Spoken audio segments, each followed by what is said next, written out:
तो हमने जो हमारा पिछला वीडियो था उसमें हमने पढ़ा social reforms during the British rule. अब देखते हैं हमारा अगला जो टॉपिक है वो है reform organisations and social reform.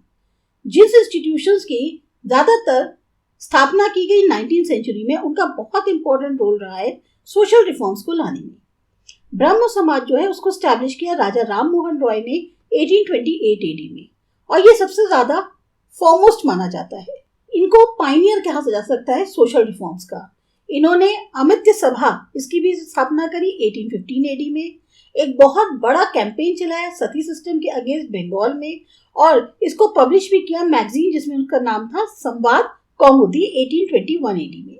इन्हीं की कोशिशों के कारण ब्रह्मो समाज की विलियम बेंटिक ने एक लॉ लाया सती सिस्टम के अगेंस्ट, और उसको फिर उसके ऊपर एक तरह से रोक लगा दी गई। तो एक इन्होंने जो पुरानी, इतनी सदियों पुरानी प्रथा चली आ रही थी, जो समाज की एक कुप्रथा कह सकते हैं, उसको खत्म कर दिया 1829 एडी में। इसी तरीके से ब्रह्मो समाज के एफर्ट्स के कारण ही लॉज जो है वो पास आगे हुई ह्यूमन सेक्रीफाइस यानी नरबली के अगेंस्ट, और फीमेल इन्फेंटिसाइड यानी दूध पीती की प्रैक्टिस के अगेंस्ट। राजा राम मोहन रॉय के बाद एक और फेमस ब्रह्मो समाजी थे ईश्वर चंद्र विद्यासागर। इन्होंने वकालत करी विडो रीमैरिज की अपनी मैगजीन सोम प्रकाश के थ्रू। इनका मानना था कि जो लड़कियां विडो बन जाती हैं अर्ली एज पर, वो बहुत ही मुश्किल भरी जिंदगी जीती हैं, और ये एक सभ्य समाज की निशानी नहीं है। जो लाइफ है विडो की वो बहुत ही ज्यादा पेनफुल है इंडिया के अंदर उस समय। डलहौजी ने फिर विडो रीमैरिज एक्ट पास किया 1856 एडी में, और विडो रीमैरिज को लीगलाइज कर दिया, और इससे एक बहुत बड़ा समाज की कुरीति को रिमूव कर दिया। महात्मा गांधी का एक फंडामेंटल बेसिक आइडिया था कि जो अनटचेबिलिटी का एक मार्क है उसको इंडिया से हटाया जाए। उन्होंने एक स्पेशल प्लेस दी, जो एक्टिविटीज थी खास तौर से शेड्यूल कास्ट से संबंधित, उनको अपने कंस्ट्रक्टिव वर्क में जो है उनको एक जगह दी। गांधी जी ने एक शेड्यूल कास्ट दूधा भाई को उनकी फैमिली के साथ आश्रम में बसाया। महाराजा सायाजी राव गायकवाड़ ये भी इन्वॉल्व थे एक्टिविटीज में वेलफेयर की जो शेड्यूल कास्ट से संबंधित थी। डॉक्टर भीमराव अंबेडकर पूरी जिंदगी लड़ते रहे सोशल, एजुकेशनल और पॉलिटिकल राइट्स के लिए शेड्यूल कास्ट के। सत्याग्रह जो है ऑर्गेनाइज किए गए उनके द्वारा, ताकि लोग जो है शेड्यूल कास्ट के उनको अलाउ किया जा सके कि वो मंदिर में जा सके या और पब्लिक प्लेसेस में। नाना साहेब फटके, उन्होंने एस्टैब्लिश किया एक स्कूल शेड्यूल कास्ट के लिए बच्चों के लिए गोधरा में। इसी तरीके से परीक्षित लाल मजूमदार, इन्होंने स्कूल्स एस्टैब्लिश किए, जो हॉस्टल्स होते हैं वो एस्टैब्लिश किए शेड्यूल कास्ट के लिए, और रास्ते खोले उनके एजुकेशनल डेवलपमेंट के। ठक्कर बाबा जो है ट्राइबल एरियाज में गए, वहां उन्होंने आश्रम जो है वो स्थापित किए। उन्होंने इनके लिए एजुकेशन अरेंज करी और काफी कोशिश करी ताकि उनको मेन स्ट्रीम में लाया जा सके। तो ये जो रिफॉर्म का प्रोसेस था ये स्लो था, पर काफी हद तक प्रोग्रेसिव माना जाता है, एक सही डायरेक्शन में। आज के समय में हम एक बहुत ही खूबसूरत पिक्चर देखते हैं उस चीज की। चाइल्ड मैरिज, जिस टाइम पे ब्रिटिशर्स इंडिया में आए थे, ये जो एक कुप्रथा थी चाइल्ड मैरिज की, ये काफी ज्यादा प्रचलन में थी हर समाज में। नतीजा क्या होता था चाइल्ड मैरिजेस का, विमेन जो है ज्यादातर एक्सप्लॉइट करी जाती थी इस मिसमैच मैरिज में। विमेन हो चाहे मेन हो, उनका एक डेवलपमेंट सही से नहीं हो पाता था कुछ हद तक, सिर्फ चाइल्ड मैरिज के कारण। एक और ब्रह्मो समाजी लीडर थे जिनका नाम था केशव चंद्र सेन। इन्होंने कैंपेन चलाई चाइल्ड मैरिज के अगेंस्ट 1870 एडी में। इनके अनुसार चाइल्ड मैरिज सबसे बड़ी कुप्रथा थी हमारे समाज की। ये खाली फिजिकल और मेंटल डेवलपमेंट में ही बच्चे के बाधा नहीं थी, बल्कि एक बहुत ही बड़ा धब्बा कहा जा सकता है उसके, या रोक कही जा सकती है, रोड़ा कहा जा सकता है उसके एकेडमिक प्रोग्रेस के लिए। उनकी कोशिशों के वजह से चाइल्ड मैरिज रिस्ट्रेंट एक्ट जो है पास किया गया 1872 एडी में। इस एक्ट की वजह से जो भी बच्चा 12 साल से कम उम्र का होगा उसकी शादी जो है वो इलीगल मानी जाएगी। अब यहाँ देखते हैं नो दिस।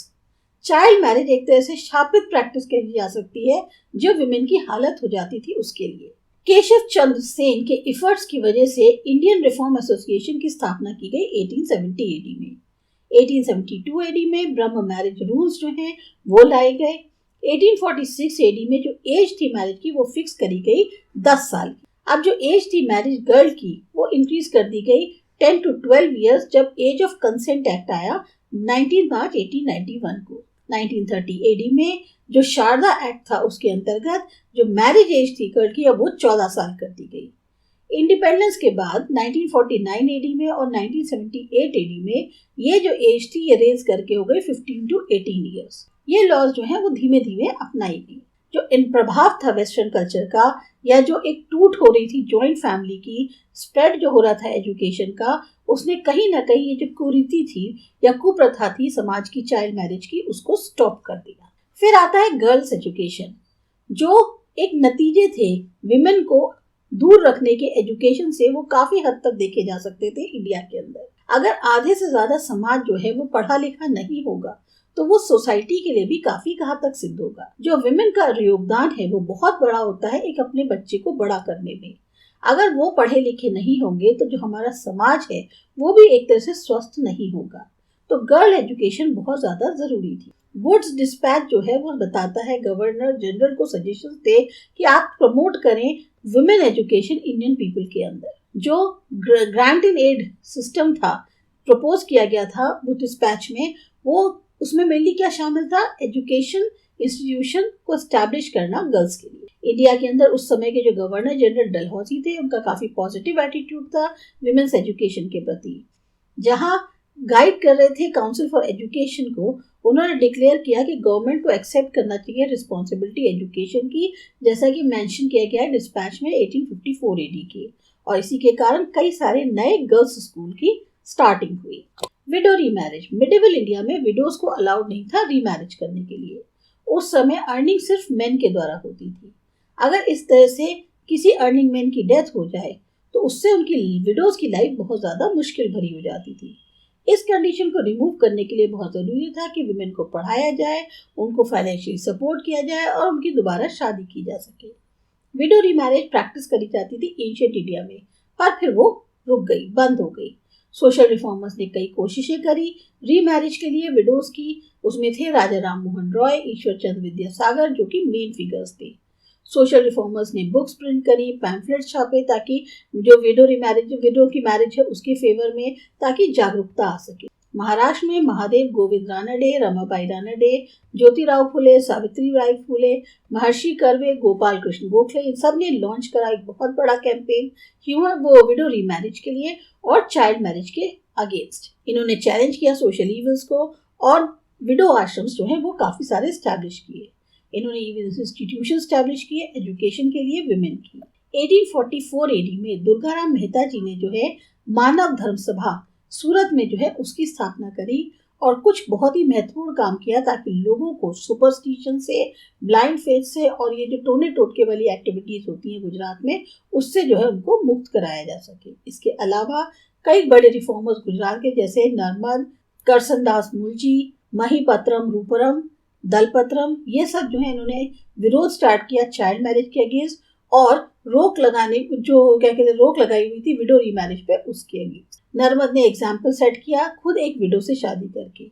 जो मेंबर थे गवर्नर जनरल काउंसिल के JB ग्रैंड, उन्होंने एक बिल लाया जिसका नाम था window remarriage act in 1856 AD।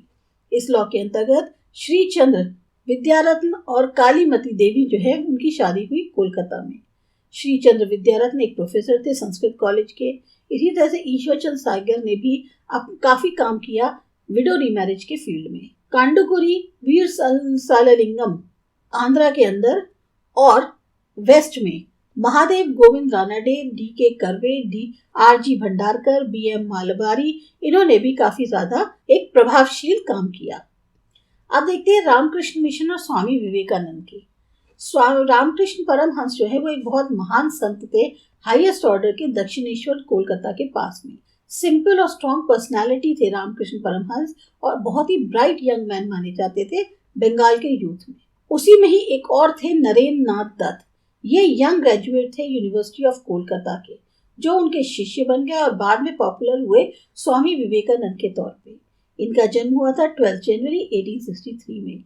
इनके फादर का नाम था विश्वनाथ दत्त और मदर का नाम था भुवनेश्वरी देवी। स्वामी विवेकानंद ने जो है रामकृष्ण मिशन जो है उसकी स्थापना करी 1897 AD में, ताकि प्रमोट किया जा सके रामकृष्ण परमहंस के जो खुले धार्मिक विचार थे और उनकी जो सर्विस थी ह्यूमैनिटी के लिए उसको। उन्होंने world parliament of religious in Chicago attend करी USA में 1893 AD में। सबको वहां पे प्रभावित किया।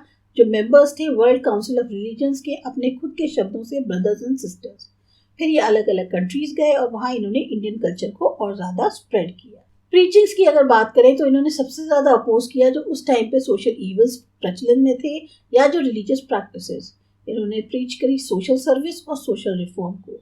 इनका मानना था कि ये ना तो भगवान में विश्वास रखते हैं ना धर्म में, क्योंकि ना तो वो जो है किसी विडो के आंसू पोंछ सकता है, ना एक ब्रेड का टुकड़ा किसी बेचारे से हेल्पलेस बच्चे के मुंह में डाल सकता। वो ये कहते थे पहले खाना फिर धर्म।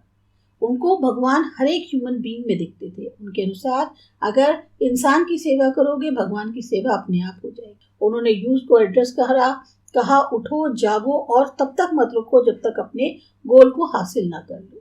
जो एक डेप्थ होती है विजडम की, जो एसेंस निचोड़ था उनके एक्सपीरियंसेस का, या जो उनके वर्ड्स की फ्रेशनेस थी वो उनकी स्पीच में झलकती थी। ये सिंबल बन गए न्यू आइडियोलॉजी के और सोर्स रहे बहुत ही ग्रेट पावर के जो फ्यूचर में थे। ब्रिटिश ने मोल्ड करने की कोशिश करी एजुकेशन सिस्टम को एक सर्टेन स्ट्रक्चर में। मेन पर्पस उनका एजुकेशन जो है वो लिमिटेड था रिक्रूटमेंट क्लर्क्स का, ताकि गवर्नमेंट स्मूथली चल सके। नतीजा क्या हुआ कि एजुकेशन इंडिया के अंदर बहुत ज़्यादा स्पीड नहीं पकड़ पाया। अब इन वाइसेस को रिमूव करने के लिए जिन्होंने इंडिया की जड़ों को एक तरह से खोद रखा था इतने सालों तक, अब सोशल रिफॉर्मर्स ने कई सारी ऑर्गेनाइजेशन सेटअप करी जागरूकता फैलाने के लिए इन कुरीतियों के प्रति, पैम्फलेट्स, बुक्स और मीटिंग्स के थ्रू। तो ब्रिटिश गवर्नमेंट ने जो है फिर कोशिश करी कि इन बुराइयों को इरेडिकेट करा जाए कुछ कानून बनाकर।